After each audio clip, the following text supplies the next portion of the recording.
సృష్టికర్త అయిన అల్లాహ్ మానవుల్ని వేరుగా కోతుల్ని వేరుగా సృష్టించాడు. కానీ కొంతమంది భావించేది ఏమిటంటే మానవులు అందరూ కోతి యొక్క జాతి అని భావిస్తారు. ఇది వాస్తవానికి నిజం కాదు, ఇప్పటి వరకు ప్రూవ్ అవ్వలేదు.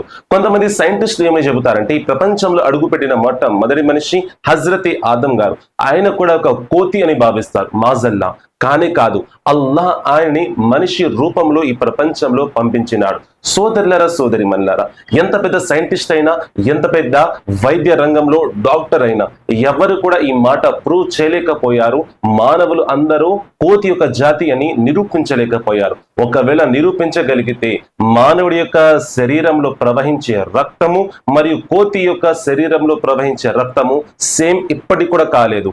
ఇప్పుడు మనం బ్లడ్ బ్యాంక్ కి వెళ్ళి బ్లడ్ తీసుకుంటాం, అక్కడ ఎక్కడ కూడా మీరు కోతుల యొక్క రక్తం చూడరు. హాస్పిటల్ కి వెళ్తే మానవుడి యొక్క రక్తం ఎక్కిస్తారు, అక్కడ జాతి కులం ఏమి చూడరు. బ్లడ్ గ్రూప్ మ్యాచ్ అయితే రక్తం ఎక్కిస్తారు, కానీ కోతుల యొక్క రక్తం ఎక్కించరు. ఎందుకంటే అది వేరే జాతి, మనం వేరే జాతి. దీనిని గమనించండి సోదరులారా. హజ్రత్ ఆదం అలైహిస్సలాం వారు మనిషి రూపంలోనే ప్రపంచంలో అడుగుపెట్టారు.